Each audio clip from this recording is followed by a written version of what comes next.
Vamos a leer los últimos versículos, del versículo 14 al versículo 23. Dice así la palabra: Sin embargo, habéis hecho bien en compartir conmigo en mi aflicción.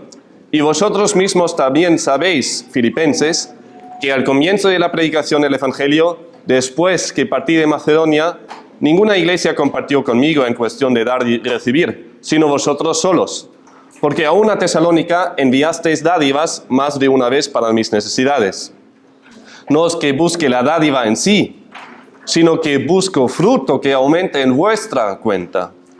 Pero lo he recibido todo y tengo abundancia. Estoy bien abastecido, habiendo recibido de Epafrodito lo que habéis enviado, fragante aroma, sacrificio aceptable, agradable a Dios.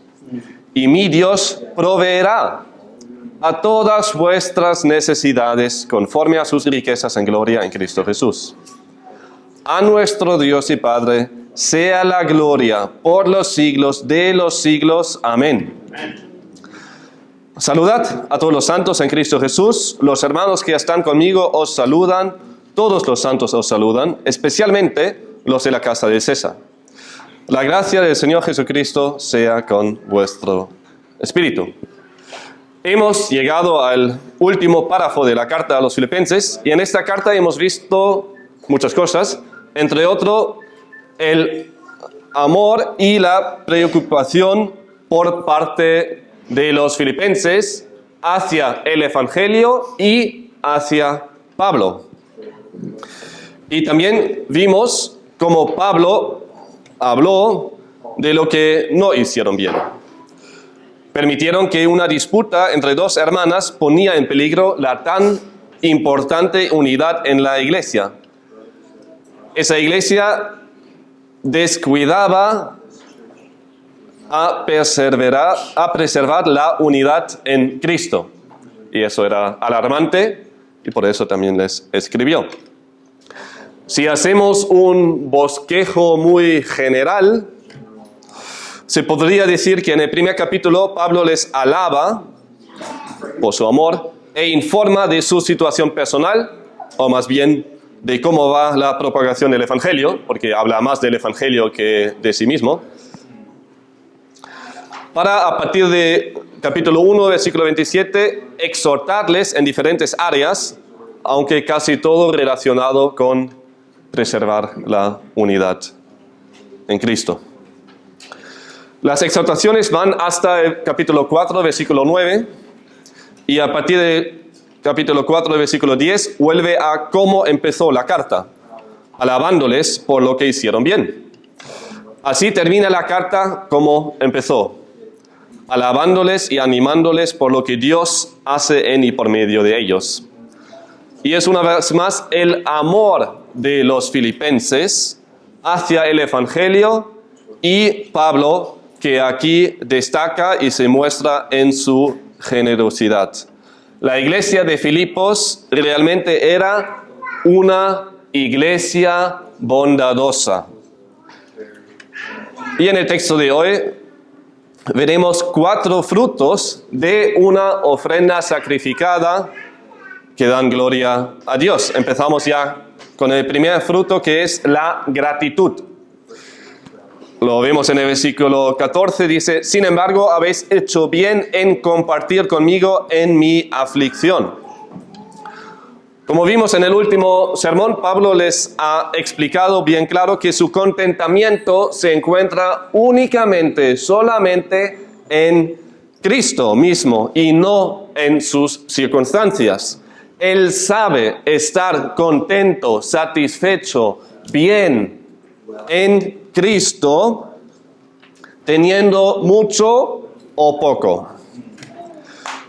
Si hubiera terminado la epístola con el versículo 13, sería un final muy potente. Pero podría igual dejar alguna duda en los hermanos de Filipos si realmente era necesario su ofrenda sacrificada, porque visto lo visto, a Pablo le da igual, porque está bien en Cristo. Pero no le da igual.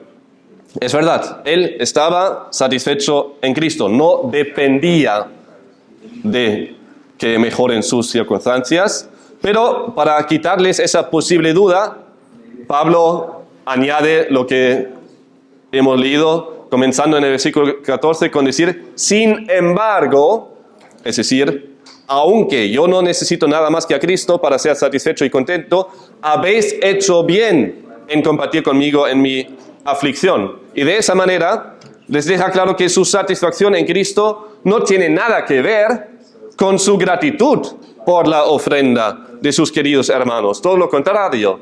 Dice, estoy contento en Cristo, pero eso no quita que estoy muy agradecido por vuestra ofrenda sacrificada. Eso no baja mi gratitud, mi agradecimiento. Y en esos versículos que vemos ahora, Pablo subraya el valor de la ofrenda en sí y de todas las implicaciones de la ofrenda. En primer lugar, afirma aquí en el versículo 14 que están compartiendo con él en su aflicción. Con su ofrenda se asocian con el apóstol en su necesidad, se vinculan a él en su aflicción. Y con usar aquí el término aflicción, Pablo muestra que realmente se encontraba en una gran necesidad. En otros versículos el término también es traducido como angustia, opresión o tribulación. Entonces realmente, hablando de sus circunstancias, estaba mal. El apóstol sufría verdadera necesidad y sin duda rogaba al Señor a causa de ello.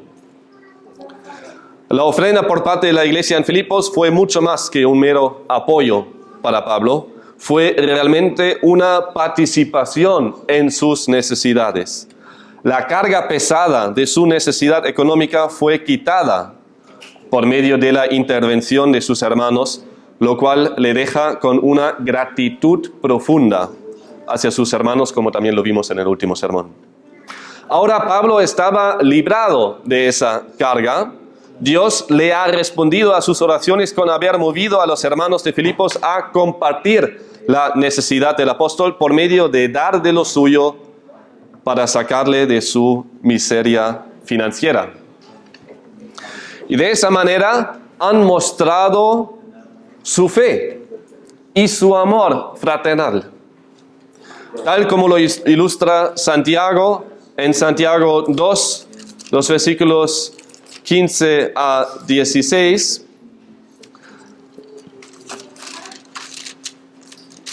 donde dice, si un hermano o una hermana no tienen ropa y carecen del sustento diario, y uno de vosotros les dice, id en paz, calentaos y saciaos, pero no les dais lo necesario para su cuerpo, ¿de qué sirve? ¿De qué sirven las palabras bonitas si tú puedes ayudar y no lo haces? Y en esa situación justo se encontraba el apóstol Pablo, le faltaba lo que necesitaba. Los filipenses se enteraron y en lugar de simplemente decir, enviarle una carta y decir, mira, lo sentimos mucho, ánimo, no, actuaban. Enviaron a uno de los suyos, Epafrodito, para que suple la necesidad. Ofrendaron sacrificadamente y por medio del hermano Epafrodito le llegó la ofrenda. Han visto que tienen una oportunidad de ofrendar sacrificadamente para su querido apóstol y de esa manera apoyar la obra del Evangelio. Así que lo hicieron y eso causó una profunda gratitud en el apóstol hacia Dios y sus queridos hermanos. Y eso es el primer fruto que vemos aquí. Y aunque no estaba afanoso en su necesidad, sino confiado y tranquilo en el Señor, no quite el hecho de que sí haya tenido necesidad económica. Así que, aunque su bienestar, su satisfacción en Cristo no dependía de sus circunstancias, sí que estaba muy agradecido por la preocupación por parte de los filipenses, testificándoles aquí que han hecho bien en compartir con el apóstol. Y de esa manera han mostrado su amor sincero para con el apóstol, un fruto espiritual que al fin y al cabo da gloria a Cristo, el Salvador y Señor, tanto de los filipenses como del apóstol. Pero Pablo no es el único ejemplo que encontramos en las Escrituras de uno que se encontraba en necesidad y se ha mostrado muy agradecido al recibir una ofrenda generosa por parte de otros hermanos. Y curiosamente, en ese caso, una vez más, la iglesia de Filipo.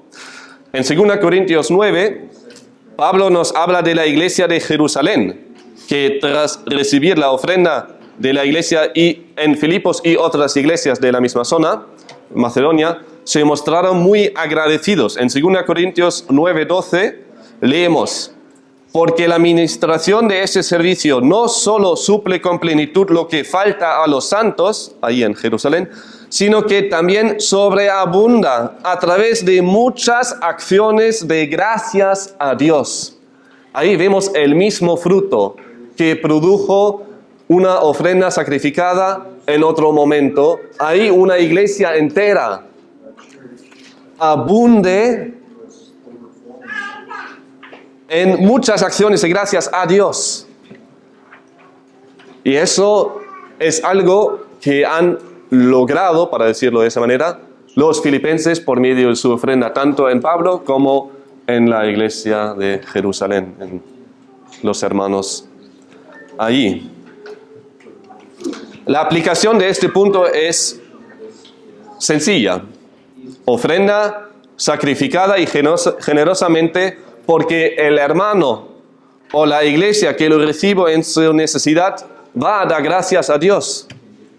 Y eso es un motivo para ofrendar, porque produce agradecimiento hacia Dios. Hermanos, hacemos bien en compartir con otros hermanos en su aflicción. Lo que deberíamos buscar al fin y al cabo es su gloria. Y una manera como recibe gloria Dios es cuando recibe muchas acciones de gracias, como en el caso de la iglesia de Jerusalén. Sus acciones de gracias hacia Dios nos debería animar y motivar a ofrendar sacrificadamente, y no debería ser solo algo puntual, sino más bien una actitud, algo continuo, igual como lo tenían los filipenses por costumbre. La ofrenda que le enviaron a Pablo no fue ni la primera y seguramente tampoco la última. Apoyarle a Pablo fue algo que solían hacer los filipenses, como lo describe Pablo ahora en el segundo punto, en los versículos 15 a 16, donde vemos otro de los frutos de una ofrenda sacrificada que trae gloria a Dios, y es la colaboración. Vamos a leer los versículos 15 a 16. Dice: y vosotros mismos también sabéis, filipenses, que al comienzo de la predicación del Evangelio, después que partí de Macedonia, ninguna iglesia compartió conmigo en cuestión de dar y recibir, sino vosotros solos. Porque a una Tesalónica enviasteis dádivas más de una vez para mis necesidades. Pablo les recuerda a los principios, a su primer contacto con él, o más bien el primer contacto con el Evangelio. Les recuerda a su segundo viaje misionero que estamos viendo ahora con Tan en el libro de Hechos. Les recuerda cómo desde el principio ellos compartieron con el apóstol en cuestión de dar y recibir. Y como los términos dar y recibir pertenecen al ámbito financiero, no hay duda de que Pablo aquí hable sobre el apoyo económico por parte de los filipenses. Algo en que destacan, puesto que entre todas las iglesias que plantó, fueron solo ellos que ofrendaron sacrificadamente para apoyar la obra del ministerio. Y como lo vemos aquí, no fue algo puntual, sino un apoyo continuo. Le seguían apoyando. Testifica que enviaron dádivas más de una vez para sus necesidades. No pasaron por alto las carencias del apóstol. Dentro de sus posibilidades, hacían todo lo que podían para cuidar del bienestar del apóstol, participando de esa manera en la propagación del Evangelio. ¿Por qué? Porque era una prioridad para ellos. Era algo muy, muy, muy importante. Estaba entre los gastos fijos, lo que no se puede cambiar. Cancelaron sus vacaciones para apoyar a Pablo. Bueno, no sé si en ese momento solían ir de vacaciones, pero está muy claro también por otros textos que los filipenses ofrendaron sacrificadamente. ¿Por qué? Porque eso para ellos tenía una prioridad encima de todo. Las creencias de Pablo les movían a actuar y suplir sus necesidades para que se pueda enfocar en la obra del ministerio y no tener que estar preocupado por el pan de cada día e igual volver a hacer tiendas para sostenerse a sí mismo. No, que tenga lo suficiente para poder ocuparse por completo a la obra. Eso era la idea. La iglesia de Filipos fue realmente una iglesia colaboradora y no solo de manera puntual, sino eran colaboradores a largo plazo. No dejaban ni de orar ni de ofrendar para su querido apóstol, participando de esa manera en su ministerio de la propagación del Evangelio. Ya en los primeros versículos de la carta, Pablo les dice que está muy agradecido por ellos y que una de las razones por las que da gracias a Dios es justo eso, su colaboración. Dice en Filipenses 1:5 que da gracias a Dios por vuestra participación en el Evangelio desde el primer día hasta ahora. Y eso habla de mucho tiempo, es una continuidad. Esa colaboración nunca terminó.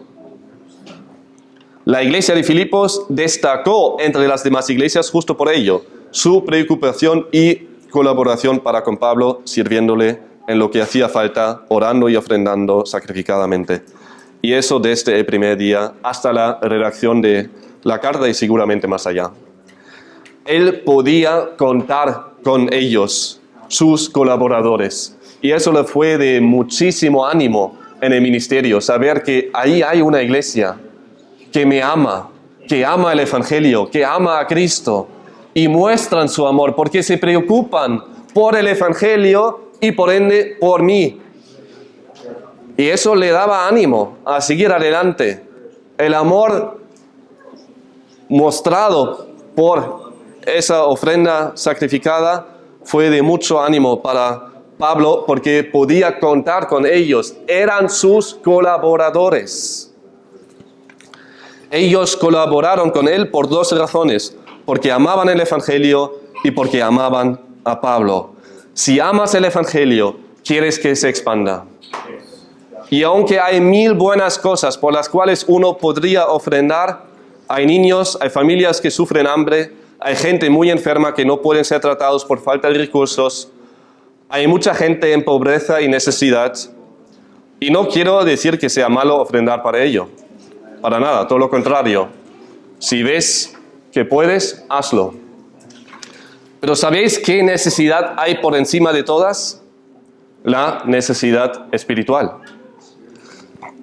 Escuché una vez un director de una de las organizaciones misioneras más grandes de Alemania decir que en las últimas décadas, y eso me lo dijo desde hace 10 años, la gente ha cambiado mucho en su manera de ofrendar. Mientras antes solían ofrendar para plantaciones de iglesias, dijo que la gran mayoría de los que ofrendan a la misión lo hacen para proyectos sociales. Han cambiado el concepto en sus transferencias. También dijo que han notado que reciben más ofrendas cuando ponen como portada de su revista una imagen de niños en África recibiendo comida o vestimenta por parte de los misioneros, que cuando ponen algo así en la portada tiene muchas más llamadas, correos, ofrendas, que cuando ponen una imagen de un pastor predicando a su congregación. Esas fueron sus palabras. Y es una de las organizaciones misioneras más grandes de Alemania, con muchísimos misioneros, y él lamentaba esa situación, pero dijo, queremos o no, nos tenemos que adaptar porque si no, no hay fondos.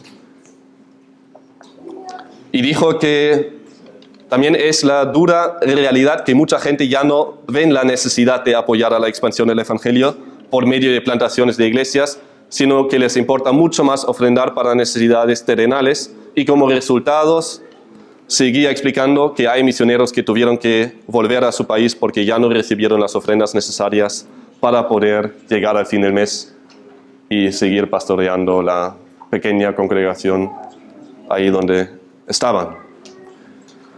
Hermanos, en la Biblia solo encontramos una sola manera que se puede llamar misión bíblica. Y la Biblia no nos habla de ningún proyecto social, sino nos habla de la plantación de iglesias. Y eso lo vemos muy claro en el libro de Hechos. Eso es la misión de Dios, plantar iglesias.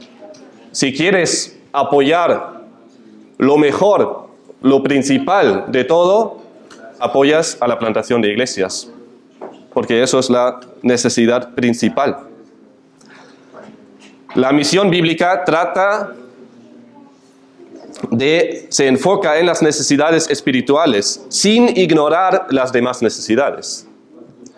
Lo primero es lo primero. ¿Y qué es lo primero? Ofrendar para que se expanda el Evangelio. ¿Cómo podemos aplicar ese punto? Pues déjame preguntarte, ¿para qué ofrendas? ¿Ofrendas para la iglesia, para el ministerio de la propagación del Evangelio? ¿O van tus ofrendas principalmente hacia proyectos sociales? Sé que en muchos de ellos también predican el Evangelio, lo vi yo mismo, pero si el ministerio no es realizado por una iglesia local, sino es un ministerio paraeclesial, como muchos lo llaman, entonces no están cumpliendo con la misión de Dios de expandir el Evangelio por medio de la plantación de iglesias. Plantación de iglesias no es nada que nos inventamos nosotros. Lo vemos en la Biblia. Jesús se inventó la iglesia. No es un proyecto humano. Escuché una vez a alguien que dijo, si les damos pan, comida y jabón a los en necesidad, pero no les predicamos el Evangelio, entonces van con la barriga llena y buen cuidados al infierno. Y eso es la dura realidad. Podemos suplir todas las necesidades, pero si no nos ocupamos por su alma, si no les predicamos el Evangelio, discipulándoles para que sean miembros de una iglesia, exaltan a Dios tal como Él manda, no hemos logrado nada. Nuestro mandato es predicar a Cristo y apoyar la propagación del Evangelio. Así que, igual como los filipenses ofrendaron sacrificadamente para que Pablo pueda predicar el Evangelio y plantar iglesias, nosotros también deberíamos ofrendar en primer lugar para plantaciones de iglesias, dado que no hay necesidad mayor que la espiritual, la necesidad del hombre delante de Dios. En el texto de hoy vemos 4 frutos de una ofrenda sacrificada que dan gloria a Dios, viendo el tercer fruto, que es la recompensa. Leemos en los versículos 17 a 19, no es que busque la dádiva en sí, sino que busco fruto que aumente en vuestra cuenta, pero lo he recibido todo y tengo abundancia. Estoy bien abastecido, habiendo recibido de Epafrodito lo que habéis enviado, fragante aroma, sacrificio aceptable, agradable a Dios. Y mi Dios proveerá a todas vuestras necesidades, conforme a sus riquezas en gloria en Cristo Jesús. Ahora, después de haber subrayado la buena obra de los filipenses en compartir con Él en sus necesidades, les aclara que, aunque sí está muy agradecido por su ofrenda, no es la ofrenda en sí lo que más busca o lo que más le emociona. Lo que le importa aún más que el apoyo económico y lo que significa para él es que la ofrenda conlleva para los filipenses, es decir, fruto que aumente en su cuenta. Que se puede ver como un juego de palabras, porque realmente su cuenta ahí ha bajado una cantidad. Pero él busque el fruto que aumente en su cuenta. O como lo dice John MacArthur, explica, su dádiva regocijó a Pablo no por el beneficio material que esa significaba para él, sino por el beneficio espiritual de ellos. Y aquí vemos un ejemplo perfecto de la lección que Pablo les enseñó en esta misma carta, en Filipenses 2, 3 a 4, donde dice, nada hagáis por egoísmo o por vanagloria, sino que con actitud humilde, cada uno de vosotros considere al otro como más importante que a sí mismo, no buscando cada uno sus propios intereses, sino más bien los intereses de los demás. Los filipenses no pensaban en sí mismos, sino en Pablo a la hora de ofrendar. Y Pablo, por otro lado, tampoco pensaba en sus propios intereses, sino en los de los filipenses. Así que con esa ofrenda y cómo recibe la ofrenda, ambos están haciendo caso a esas palabras, ¿no? Dice, no es que busque la dádiva en sí, sino que busco fruto que aumente en vuestra cuenta. Los filipenses han entendido bien el principio bíblico. Más bienaventurado es dar que recibir. Y como Pablo también lo sabe perfectamente, se emociona. Revela aquí que su regocijo, su gozo por la ofrenda está basado en primer lugar en los beneficios que trae esa ofrenda a los mismos filipenses. Dice prácticamente, me alegro mucho de que me hayáis apoyado sacrificadamente porque vais a recibir mucha bendición por parte de Dios por ello. Él os recompensará y yo me regocijo por ello. No concretiza aquí a qué exactamente se refiere con el fruto que aumente en su cuenta, pero tampoco es lo que más importa. Él sabe que Dios les bendecirá según le agrada y según lo que necesitan los hermanos filipenses. Lo deja a Dios. ¿Cómo va a recompensar? Según sus necesidades. Aunque podría ser perfectamente una bendición material, no lo excluye, también podría ser una bendición espiritual. La verdad es que Dios recompensa. Vale la pena ofrendar para la obra de Dios. Ahora bien, y aunque la Biblia sí enseña que el dar sacrificadamente tanto de sus recursos como de su tiempo es recompensado, jamás deberíamos ofrendar con la motivación errónea de recibir algo a cambio, es decir, ofrendar por recibir. Cualquier persona es dispuesta a dar 100 euros si le prometes que recibirá el doble o más a cambio. Eso no es un fruto espiritual. Eso lo hacen todos. Por eso es tan tentativo el mensaje del llamado Evangelio de Prosperidad, porque promete una recompensa financiera por cada ofrenda, convirtiendo el ofrendar en un plan de inversión. La motivación de ofrendar, entonces, ya no es el amor hacia Dios ni al prójimo, sino a uno mismo y al dinero. Ah, mira, si meto 100 euros en la bolsa, en mi cuenta van a aparecer 200 mañana, así lo dijo el pastor. ¿Dónde está el amor hacia Dios y a los demás? Es amor hacia sí mismo, nada más. Los filipenses no apoyaron a Pablo porque esperaban recibir un cheque en blanco como recompensa. Apoyaron sacrificadamente a Pablo por amor a Dios, al hermano y al ministerio del Evangelio. Eso fue su motivación. ¿Y cómo sabemos que ofrendaron sacrificadamente? Que no simplemente dieron de lo que les sobraba. Lo dice aquí en el versículo 18.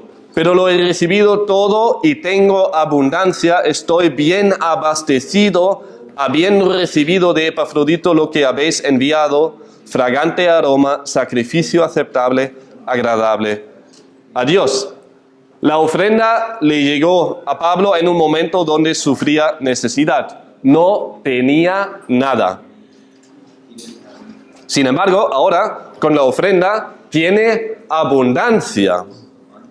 Tiene más que suficiente. De haber tenido necesidad, ahora gracias a la ofrenda tiene de sobra. Dice que está bien abastecido. Literalmente, estoy lleno. Es que ya no puedo más. Los filipenses ofrendaron más de lo necesitado. Les confirma que han recibido lo que ellos han enviado por parte de Epafrodito, pero más de aprobar la gestión de tesorero, es decir, confirmar que Epafrodito ha realizado fielmente su labor de entregar la ofrenda, aprovecha para ponerle nombre a la ofrenda, describiendo lo que es para Dios: fragante aroma, sacrificio aceptable, agradable a Dios. Con usar aquí lenguaje del Antiguo Testamento, presenta la dádiva de los filipenses como un acto sacrificial de adoración a Dios. Aunque los sacrificios del antiguo pacto ya no están vigentes, no significa que el pueblo de Dios deje de llevar sacrificios delante de Él para adorarle, como lo hicieron los filipenses con su dádiva para Pablo. La ofrenda que damos al final del culto para Dios es un fragante aroma, un sacrificio aceptable. Le es agradable siempre cuando viene desde un corazón agradecido a Dios, tal como lo afirma Pablo en 2 Corintios 9:7, donde dice que cada uno dé como propuso en su corazón, no de mala gana, ni por obligación, porque Dios ama al dador alegre. No se trata de la cantidad en sí, sino más bien de nuestra actitud al dar. Tal como también lo enseñó Jesús cuando les dijo a sus discípulos que la viuda pobre que ofrendó solo 2 pequeñas monedas de cobre, realmente echó más que todos los ricos, dado que los ricos solo ofrendaron lo que les sobraba, mientras la pobre viuda echó todo lo que tenía para vivir. De esa manera mostró un amor genuino y una confianza plena en Dios. El valor de la ofrenda no se mide por la cantidad, sino por el sacrificio que implica para el que da. Y en el caso de los filipenses ha sido lo mismo. Fue un sacrificio aceptable y agradable a Dios, porque han ofrendado generosa y sacrificadamente, como lo sabemos muy bien por otro texto que desarrolla Pablo en 2 Corintios 8, los versículos 1 a 5, 2 Corintios 8, los versículos 1 a 5, donde habla justo sobre las ofrendas de la iglesia de Filipos, que se encontraba en la región de Macedonia. Dice: ahora, hermanos, os damos a conocer la gracia de Dios que ha sido dada en las iglesias de Macedonia, pues en medio de una gran prueba de aflicción, abundó su gozo y su profunda pobreza sobreabundó en la riqueza de su liberalidad. Porque yo testifico que según sus posibilidades y aún más allá de sus posibilidades, dieron de su propia voluntad, suplicándonos con muchos ruegos el privilegio de participar en el sostenimiento de los santos, y esto no como lo habíamos esperado, sino que primeramente se dieron a sí mismos al Señor y luego a nosotros por la voluntad de Dios. Aquí Pablo nos pinta una situación algo insólita. No fue él que rogaba por la ofrenda, sino fueron ellos que suplicaron con muchos ruegos, dice el texto, poder ofrendar para de esa manera participar en el sostenimiento de los santos. De alguna manera, no sé cómo los apóstoles igual les dijeron: mira, ya es suficiente, vemos que sois pobres, no tenéis nada, ya está bien, que no hace falta tanto. No sé qué dijeron, de qué manera lo frenaban, pero algo pasó que causó que ellos de repente suplicaron: por favor, hermanos, dejadnos dar más. A ver si encuentro algo más en mi bolsillo. Se entregaron por completo. En medio de su pobreza insistieron en ofrendar sacrificadamente. Han mostrado claramente el fruto del espíritu del amor, tanto a Dios como al apóstol, lo cual hizo convertir su ofrenda en un fragante aroma, sacrificio aceptable, agradable a Dios. Pablo se emociona por la ofrenda porque sabe que conlleva una recompensa por parte de Dios para los filipenses.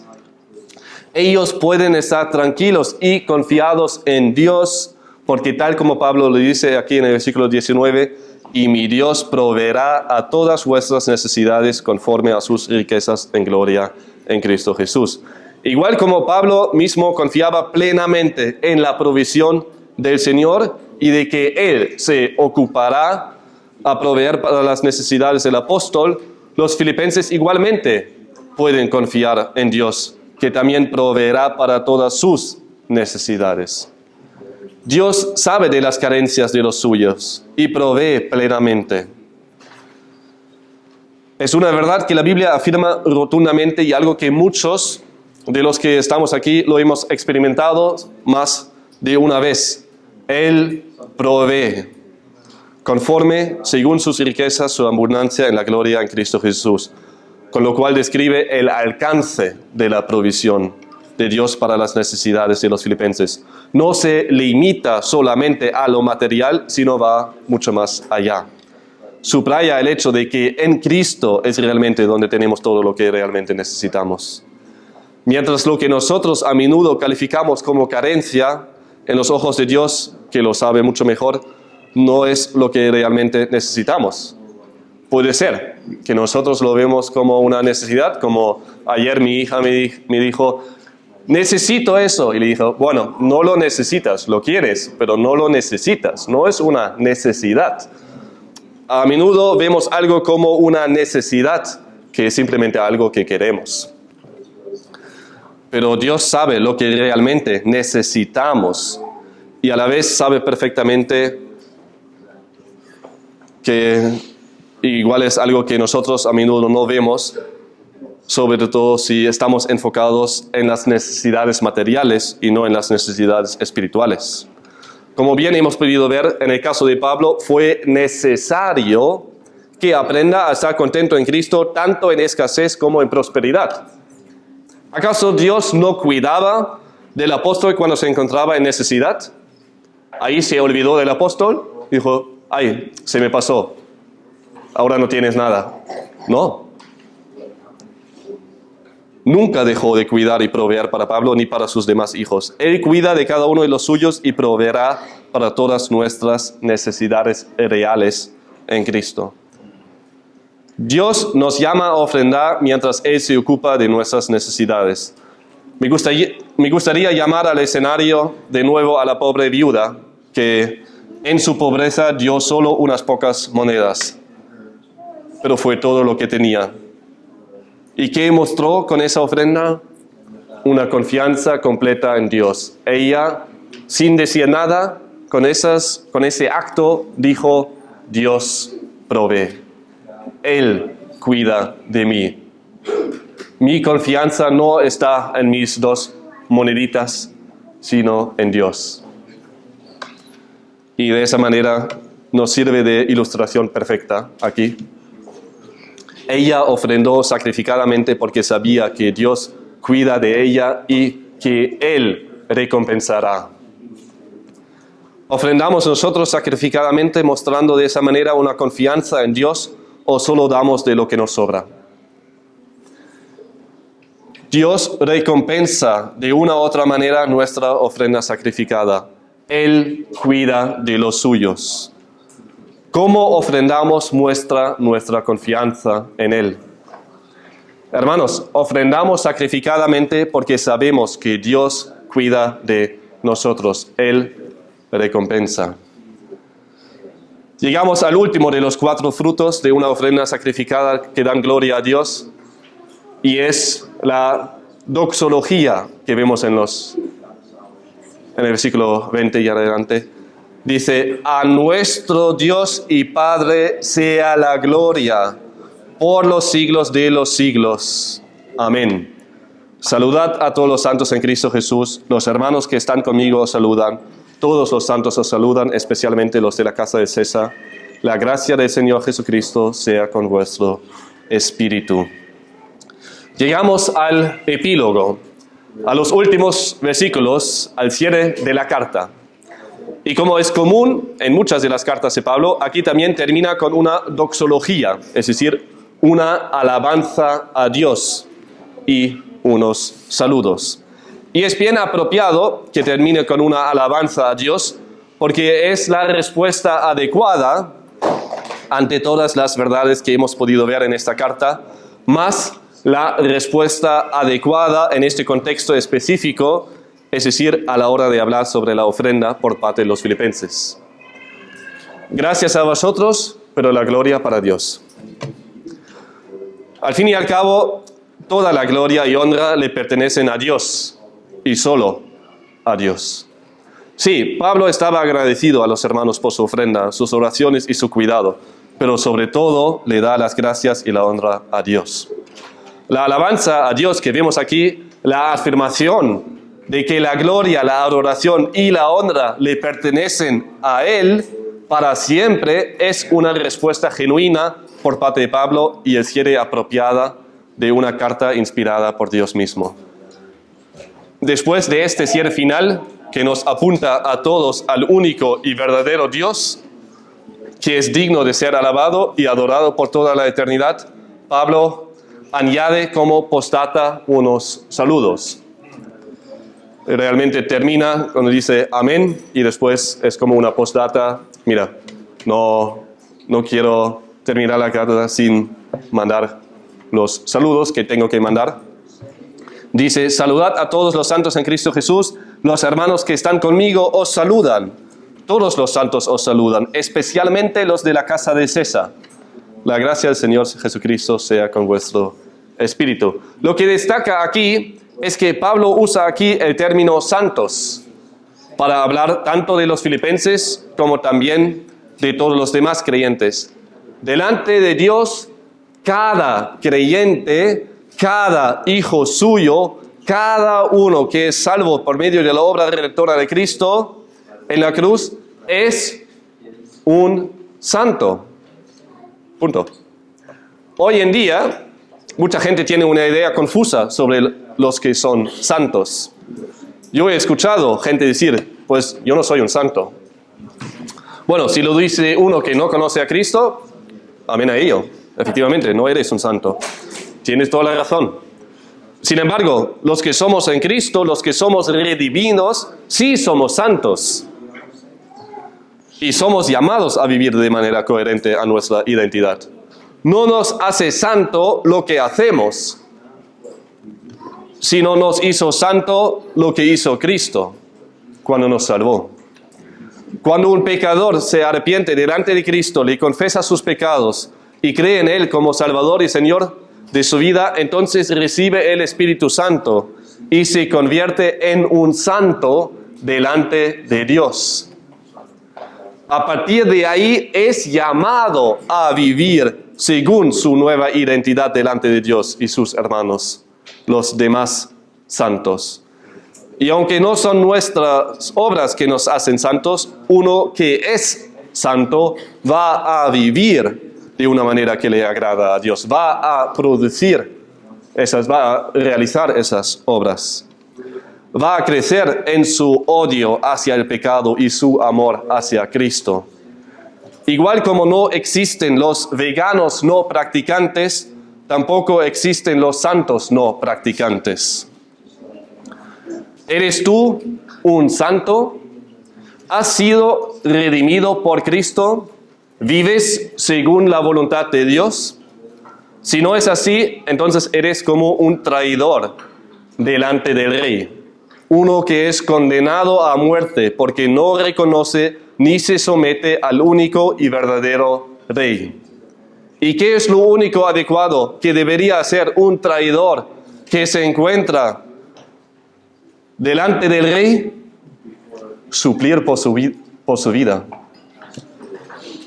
Y por ello te ruego que te arrepientes de tus pecados, que le confesas a Cristo tus pecados, tu rebeldía, y que te arrodilles delante de Él para recibir el perdón de tus pecados. En diferencia a los reyes humanos, Dios es un rey justo y perdona a cada uno que se arrepienta y cree en Él. Cristo murió en la cruz para que cada uno que se arrepiente delante de Él y cree en Él, reciba el perdón de sus pecados y vida eterna. No esperes más. No te atreves a estar delante del rey como un traidor y permanecerte ahí en tu orgullo sin arrepentirte y dar tu vida a Cristo. No esperes más. Ven a Cristo para recibir vida. Igual como lo hicieron que Pablo menciona aquí, los de la casa del César, refiriéndose a los salvos dentro del gobierno romano en aquel entonces. Muchos de los guardias tuvieron que vigilarle a Pablo, lo cual el evangelista aprovechó para predicarles el evangelio. Estaban obligados a escucharle porque no podían marcharse ahí. Él aprovechó para hablarles del mensaje de la salvación y, como podemos ver aquí, esa proclamación del evangelio dio fruto. Dios salvó soberanamente a muchos de ellos y, sin conocer de manera personal a sus hermanos en Filipos, les transmiten aquí saludos especiales de su parte. Ahora sí termina la carta con un deseo final. La gracia del Señor Jesucristo sea con vuestro espíritu.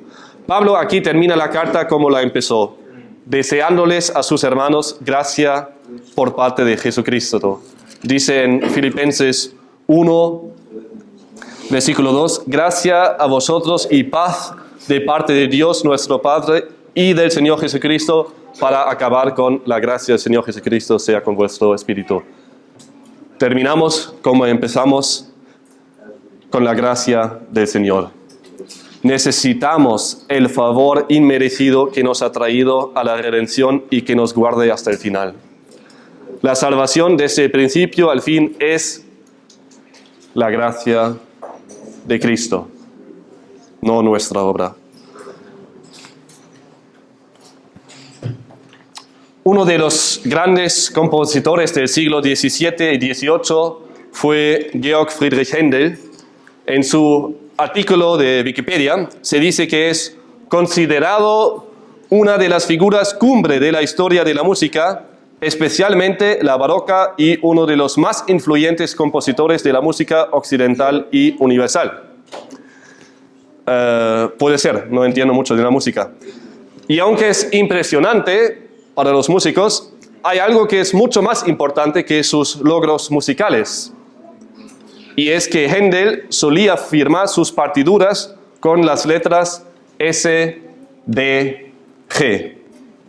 Soli Deo Gloria. Solo a Dios la gloria. Para indicar que el trabajo fue hecho por el bien de alabar a Dios. ¿Qué buscamos nosotros?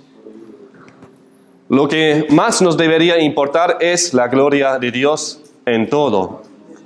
Y también a la hora de ofrendar. Lo que buscamos con nuestra ofrenda es nada más ni menos que su gloria.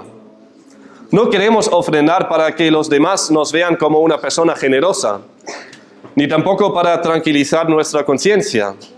El motivo por el cual hacemos lo que hacemos, y así también el motivo principal por qué ofrendamos, siempre tiene que ser la gloria de Dios. No hace falta que firmes los billetes con SDG antes de echarles a la bolsa de ofrenda, o que tenga que aparecer en el concepto de la transferencia bancaria, aunque no es mala idea. Pero sí, la razón por la que ofrendas debería ser la gloria de Dios. Y hermanos, no solo la razón por la que ofrendamos, sino, según 1 Corintios 10:31, en todo lo que hacemos, que sea la gloria de Dios que buscamos. Así que terminamos con esas tres palabras: Soli Deo Gloria. Oremos. A ti la gloria, Señor. Todo lo que somos, todo lo que hacemos, te pertenecemos a ti.